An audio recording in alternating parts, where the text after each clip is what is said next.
السلام علیکم ورحمۃ اللہ وبرکاتہ۔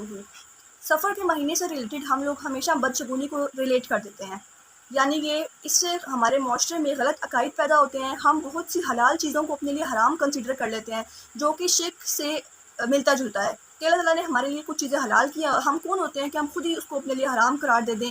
تو اس طرح سے ہماری دنیا تو خراب ہوتی ہی ہوتی ہے، آخرت بھی ہماری خراب ہوتی ہے۔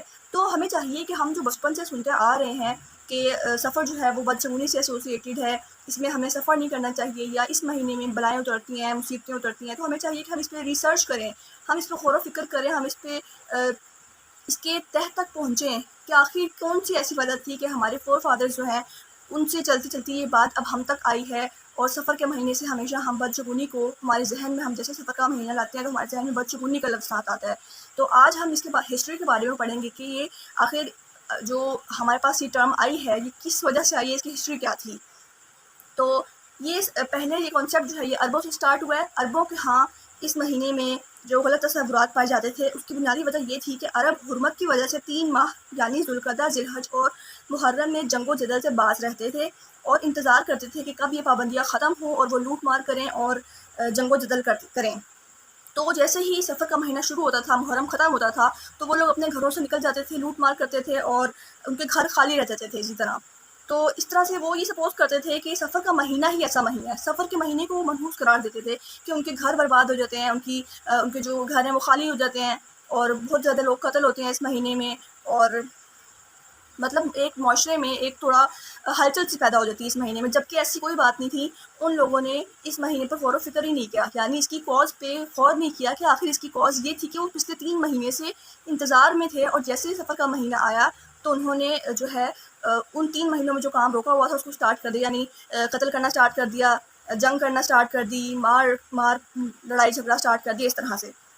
تو انہوں نے اس پہ ان کی جو اس عمل کی اصل وجہ تھی اس پہ غور نہیں کیا، بلکہ اس مہینے کو بدشگون قرار دے دیا، اس مہینے کو منحوس قرار دے دیا۔ جبکہ نحوست کے بارے میں قرآن مجید میں ارشاد ہے وَكُلَّ إِنسَانٍ أَلْزَمْنَاهُ طَائِرَهُ فِي عُنُقِهِ، ہر انسان کا شگون ہم نے اس کے گلے میں لٹکا رکھا ہے۔ وَنُخْرِجُ لَهُ يَوْمَ الْقِيَامَةِ كِتَابًا يَلْقَاهُ مَنشُورًا، اور قیامت کے روز ہم ایک کتاب اس کے لیے نکالیں گے جسے وہ کھلا ہوا پائے گا۔ اقرأ کتابک، پڑھ اپنا نامہ اعمال۔ کفیٰ بنفسک اليوم علیک حسیبا، آج اپنا حساب لگانے کے لیے تو خود ہی کافی ہے۔ اور نحوست جو ہے یہ ہمارے اپنے اعمال سے ریلیٹڈ ہے، ہمارے اندر ہے، ہمارے باہر نہیں ہے۔ ہم اس کو ہمیشہ دوسری چیزوں سے ایسوسیٹ کر دیتے ہیں، جبکہ یہ ہمارے گلے میں لٹکا ہوا ہے اور ہمارے یہ اعمال کی بنا پر ہی ہوتا ہے۔ اور انسان کو یہ سمجھنا چاہیے کہ اس کی خوش قسمتی اور یا بدقسمتی جو ہے وہ سورج چاند ستاروں میں ان کی گردش پہ کسی پر بے انحصار نہیں کرتی۔ سورج چاند اور ستاروں کا مقصد تو یہ ہے کہ سالوں کے حساب کتاب کو لگایا جائے اور ہماری عبادات کے اوقات جو ہے وہ ہمیں معلوم ہو سکیں۔ اس کے علاوہ سورج چاند ستاروں کا ہماری خوش قسمتی یا بدقسمتی پر کوئی اثر نہیں ہے۔ اور سفر کا مہینہ وہ مہینہ ہے جس میں حضرت محمد صلی اللہ علیہ وسلم نے نہ کوئی خود خاص عبادت کی اور نہ ہمیں اس کی تلقین کی، اور نہ ہی کسی خاص بلا سے بچنے کی ہمیں کوئی حکم دیا۔ جتنی بھی توہمات یا شگون ہم اس ماہ سے منسوب کرتے ہیں ان کی اصل میں کوئی حقیقت نہیں ہے۔ اور اس لیکچر کا اختتام میں ایک حدیث سے کرنا چاہوں گی۔